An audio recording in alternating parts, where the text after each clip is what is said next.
नमस्कार, प्रादेशिक समाचार के साथ मैं चंदन कुमार कौंडिल्य। पहले मुख्य समाचार। देश कोविड संक्रमण से ठीक होने के पथ पर दृढ़ता से बढ़ रहा आगे। झारखंड में 96% संक्रमित हुए स्वस्थ। केंद्र सरकार ने जून महीने में राज्य को दिए जाने वाले टीके का जारी किया शेड्यूल। मुख्यमंत्री ने 18 से 44 वर्ष के लोगों के लिए निःशुल्क वैक्सीन उपलब्ध कराने का किया आग्रह।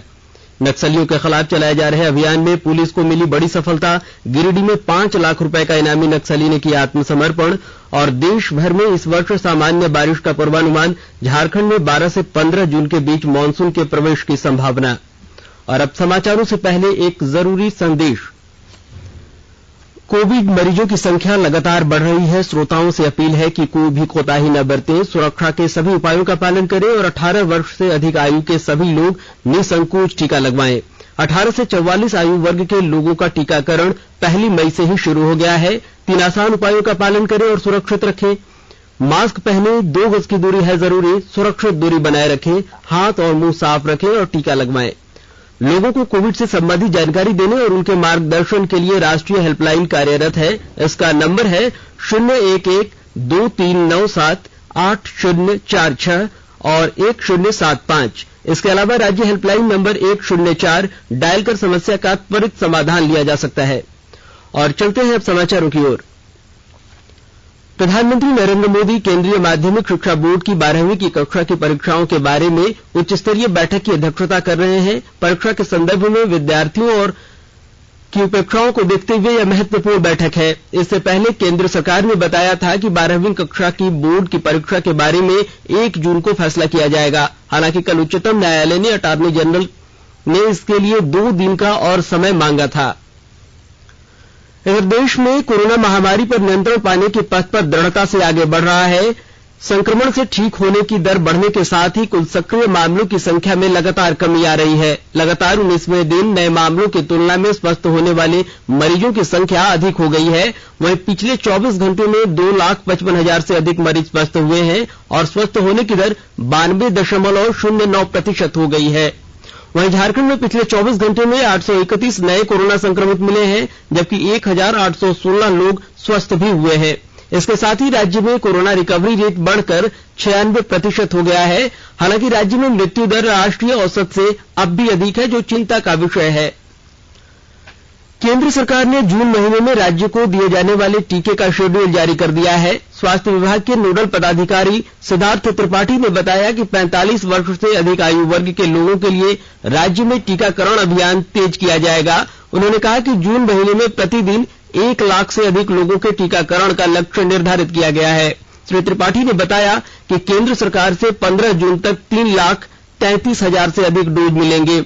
इसके अलावा 15 से 30 जून के बीच 6,77,000 से अधिक डोज मिलेंगे। उन्होंने बताया कि कुल मिलाकर जून में केंद्र सरकार से राज्य को 10 लाख से अधिक वैक्सीन के डोज प्राप्त होंगे। मुख्यमंत्री हेमंत सोरेन ने प्रधानमंत्री नरेंद्र मोदी को पत्र लिखकर मांग की है कि 18 से 44 आयु वर्ग के लोगों के लिए वैक्सीन फ्री में उपलब्ध कराई जाए। पत्र में मुख्यमंत्री ने कहा कि राज्य की हालात ठीक नहीं है। ऐसे में वह सीमित संसाधनों के चलते वैक्सीनेशन पर करीब 1100 करोड़ रुपए का खर्च उठाने में समर्थ नहीं है। श्री सोरेन ने आने वाले दिनों में राज्य पर पड़ने वाले वित्तीय बोझ को भी कम करने के लिए केंद्र से मदद मांगी है। मुख्यमंत्री ने बताया कि आने वाले समय में 12 से 18 आयु वर्ग में वैक्सीनेशन शुरू होगा, जिसमें 1000 करोड़ रुपए के खर्च होने का अनुमान है, जिसे वहन कर पाना झारखंड के लिए बेहद मुश्किल होगा। चतरा जिले के नक्सल प्रभावित पत्थलगड़ा थाना क्षेत्र के लोगों को पुलिस प्रशासन की ओर से कोरोना के प्रति जागरूक किया जा रहा है। क्षेत्र के विभिन्न चौक चौराहों पर बड़ी संख्या में पुलिस कर्मियों द्वारा थाना प्रभारी अविनाश कुमार के नेतृत्व में अपने हाथों में कोविड से बचाव से संबंधित कई महत्वपूर्ण स्लोगन लिखकर तख्तियों के साथ खड़े होकर कोरोना से संक्रमित आम लोगों को सुरक्षित रहने की जानकारी दी गई है। इधर सिमडेगा जिले में कोरोना संक्रमण पर रोक लगाने के लिए कई संस्थाएं आगे आ रही हैं। कोलेबिरा प्रखंड में सीनी संस्था की ओर से लोगों को कोरोना के संबंध में जागरूक करने के लिए कोविड-19 जागरूकता रथ रवाना किया गया। जिले के सिविल सर्जन डॉक्टर पीके सिन्हा ने हरी झंडी दिखाकर रथ को रवाना किया। इस दौरान संस्था के राज्य समन्वयक सुमंत्रो मुखर्जी ने बताया कि रथ के माध्यम से लोगों को जागरूक करते हुए उन्हें टीकाकरण के लिए प्रेरित किया जाएगा। इसमें हम लोग पूरे राज्य में टेक्निकल सपोर्ट दे रहे हैं। इस प्रोग्राम में हम लोग 2 जिले में हैं, लेकिन उसके अलावा हम लोग रांची, सिमडेगा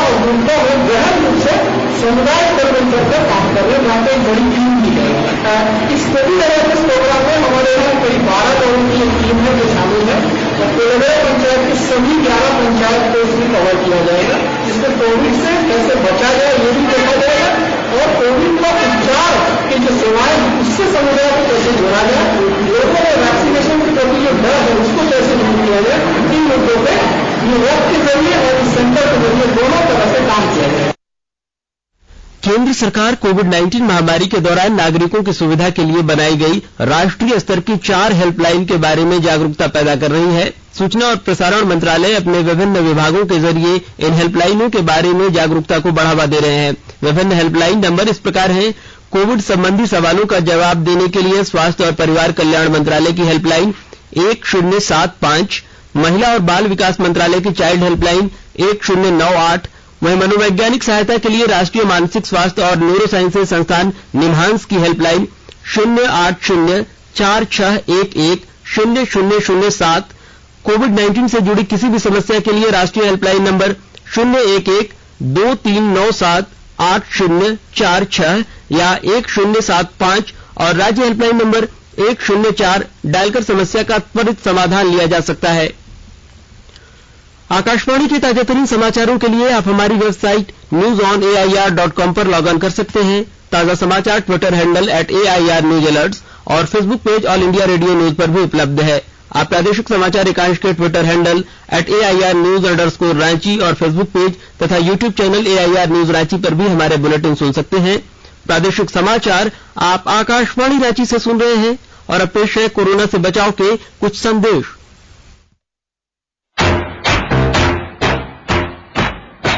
चलो मिलकर एक शुरुआत करें, चलो एक फैसला आज करें, मास्क नहीं तो टोकेंगे, कोरोना को रोकेंगे, चलो एक वादा करते हैं, चलो एक वादा करते हैं, मास्क नहीं तो टोकेंगे, कोरोना को रोकेंगे। भारत सरकार द्वारा जनहित में जारी। कोविड-19 से बचाव और सुरक्षित रहने के 3 उपाय। मास्क लगाएं, 2 गज दूरी है जरूरी, सुरक्षित दूरी रखें, हाथ और मुंह साफ रखें। प्रादेशिक समाचार में आपका एक बार फिर से स्वागत है। मुख्यमंत्री हेमंत सोरेन ने झारखंड के मुख्यमंत्री के रूप में पदभार ग्रहण करने के साथ ही सोशल मीडिया को जनभागीदारी का सशक्त जरिया बनाया है। वे संक्रमण का कालखंड हो या कोई और समय, मुख्यमंत्री आपकी है सरकार साझा करें सरोकार के मंत्र को त्वरित समस्या समाधान का तंत्र बनाकर चले आ रहे हैं। सोशल मीडिया प्लेटफॉर्म के माध्यम से प्राप्त सूचनाओं के आधार पर हर जरूरतमंद तक मदद पहुंचाने के लिए मुख्यमंत्री अधिकारियों को निर्देश भी देते रहे हैं, जिसका सीधा लाभ राज्यवासियों को मिला है। इधर देश में हर विपरीत परिस्थितियों और आपदा काल में भारतीय सेना की ओर से अहम भूमिका का निर्वहन किया जाता है। इसी परंपरा का निर्वहन करते हुए रामगढ़ स्थित सिख रेजिमेंट सेंटर और रामगढ़ छावनी परिषद की ओर से पिछले 1 पखवाड़े से लगातार कोरोना संक्रमित मरीजों और उनके परिजनों और गरीबों के बीच भोजन का पैकेट के साथ सूखा राशन भी उपलब्ध कराया जा रहा है। तरफ से हम रामगढ़ कैंट में हमारा मकसद यही है कि कोई भूखा न रहे इस पेंडेमिक में, क्योंकि 16 तारीख से लॉकडाउन लगा है और 16 तारीख से हम ये खाना और राशन का वितरण कर रहे हैं। और साथ में बस स्टैंड पे भी हम जाते हैं, बस स्टैंड पे भी देखते हैं बहुत सारे रिक्शा पुलिस है जिनका की डेली आय का जो साधन है वो तकरीबन खत्म हो गया, क्योंकि 2 बजे के बाद में उनको कोई ग्राहक नहीं मिल पाता है। और उसके अलावा कई सारे जगह कंस्ट्रक्शन साइट है जहाँ पर की स्लम्स डेवलप हो रखे छोटे छोटे, जहाँ पर की उनको बिल्कुल भी खाने का कुछ भी नहीं मिल पाया है। उन एरिया में भी जाते हैं, उनको भी हम खाने का पैकेट देते हैं। मेरा जो रिलेटिव आए हैं उनको लॉकडाउन 16 तारीख से कंटिन्यू डेली यहाँ खाना आता है और बहुत ही आदमी मतलब 20-25 आदमी डेली खाना यहाँ लेते हैं। देश में आज से एक राष्ट्र एक मानक योजना शुरू की गई है। इसका उद्देश्य विभिन्न मानक विकास संगठनों द्वारा अपनाए गए मानकों में समन्वय बनाना है। इस योजना के लागू होने से देश में बनी वस्तुमय और सेवाओं की गुणवत्ता में एकरूपता लाई जा सकेगी और ब्रांड इंडिया की छवि को बढ़ावा मिलेगा। रेल और उपभोक्ताओं मामलों के मंत्रालय ने संयुक्त रूप से एक वर्चुअल समारोह में इस योजना की शुरुआत की। लखनऊ स्थित अनुसंधान डिजाइन और मानक संगठन RDSO एक राष्ट्र एक मानक योजना में शामिल होने वाला पहला संगठन बन गया है। झारखंड राज्य विधिक सेवा प्राधिकार झालसा ने कोविड-19 की दूसरी लहर में जिन बच्चों ने अपने परिजनों को खोया है उनके लिए प्रोजेक्ट शिशु शुरू किया है। और जानकारी दे रही हैं हमारी संवाददाता। कोरोना की दूसरी लहर में कई बच्चों ने अपने माता पिता और अभिभावकों को खो दिया है। ऐसे बच्चों की परवरिश, देखभाल, अंग व्यापार और मानव तस्करी से बचाने के लिए झारखंड राज्य विधिक सेवा प्राधिकार झालसा ने एक अनूठी योजना प्रोजेक्ट शिशु की शुरुआत की है। झारखंड उच्च न्यायालय के न्यायाधीश और झालसा के कार्यपालक अध्यक्ष अपरेश कुमार सिंह ने इस प्रोजेक्ट का विमोचन किया। प्रोजेक्ट शिशु के तहत झालसा सभी जिला विधिक सेवा प्राधिकार के सहयोग से उनके द्वारा चयनित ऐसे बच्चों के जीवन यापन, पढ़ाई, चिकित्सा और अन्य खर्चों का वहन करेगा। न्यायाधीश अपरेश कुमार सिंह के मुताबिक यह योजना केंद्र और राज्य सरकार द्वारा बच्चों के लिए बनाई गई नीतियों में काफी सहायक होगी। झालसा ने कोरोना महामारी के समय बच्चों के कल्याण के लिए एक वॉर रूम का भी गठन किया है। शिल्पी, आकाशवाणी समाचार, रांची। नक्सली संगठन भाकपा माओवादी के 5 लाख रुपए के इनामी नक्सली नुनुचंद महतो ने आज गिरिडीह में पुलिस अधीक्षक अमित रेणु के समक्ष आत्मसमर्पण कर दिया। पुलिस अधीक्षक ने पत्रकारों से बातचीत में बताया कि सीआरपीएफ और जिला पुलिस के दबाव और राज्य सरकार की आत्मसमर्पण नीति से प्रभावित होकर सब जोनल कमांडर ने आत्मसमर्पण किया है। उन्होंने बताया कि धनबाद, गिरिडीह और बोकारो जिले में नुनुचंद के खिलाफ हत्या, विस्फोट एवं सरकारी भवन उड़ाने समेत 72 मामले दर्ज हैं। इधर चतरा जिले में राष्ट्रीय जांच एजेंसी एनआईए ने प्रतिबंधित नक्सली संगठन टीएसपीसी के विरुद्ध कल देर शाम एक बड़ी कार्रवाई की है। एनआईए की टीम ने जिले के लावालौंग थाना क्षेत्र में संचालित गोपाल सिंह भोक्ता इंटर कॉलेज को सील कर दिया है। एनआईए ने टेरर फंडिंग के मामले में यह बड़ी कार्रवाई की है। पाकुड़ जिले में हिरणपुर प्रखंड के चौड़ा मोड़ के निकट जिला खनन पदाधिकारी प्रदीप कुमार साहा ने अवैध पत्थरों के परिवहन के खिलाफ छापेमारी अभियान चलाया। इस दौरान पत्थर से लदे 3 ट्रक, एक डंपर को जब्त किया गया है। श्री साहा ने बताया कि पत्थर के अवैध परिवहन करने वालों के खिलाफ कड़ी कार्रवाई की जाएगी। एक व्हाट्सएप मैसेज में दावा किया जा रहा है कि केंद्र सरकार 10 करोड़ यूजर्स को 3 महीने के लिए मुफ्त इंटरनेट सेवाएं दे रही है। पत्र सूचना कार्यालय पीआईबी ने कहा है कि यह दावा फर्जी है। पीआईबी ने कहा है कि केंद्र ने ऐसी कोई घोषणा नहीं की है। भारतीय मौसम विज्ञान विभाग की ओर से जून से सितंबर के बीच दक्षिणी पश्चिमी मानसून को लेकर आज दीर्घावधि पूर्वानुमान का अपडेट जारी किया गया है। इसके तहत दक्षिणी पश्चिमी मानसून की वर्षा सामान्य होने की उम्मीद है। रांची स्थित मौसम विज्ञान विभाग के वैज्ञानिक अभिषेक आनंद ने बताया कि झारखंड में 12 से 15 जून के बीच मानसून के प्रवेश की संभावना है। उन्होंने बताया कि देश में मानसून को लेकर जो मॉडल जारी किया गया है उसके अनुसार इस वर्ष उत्तर पूर्व में सामान्य से थोड़ी कम बारिश के आसार है, लेकिन झारखंड में सामान्य बारिश की संभावना है। और अंत में मुख्य समाचार एक बार फिर।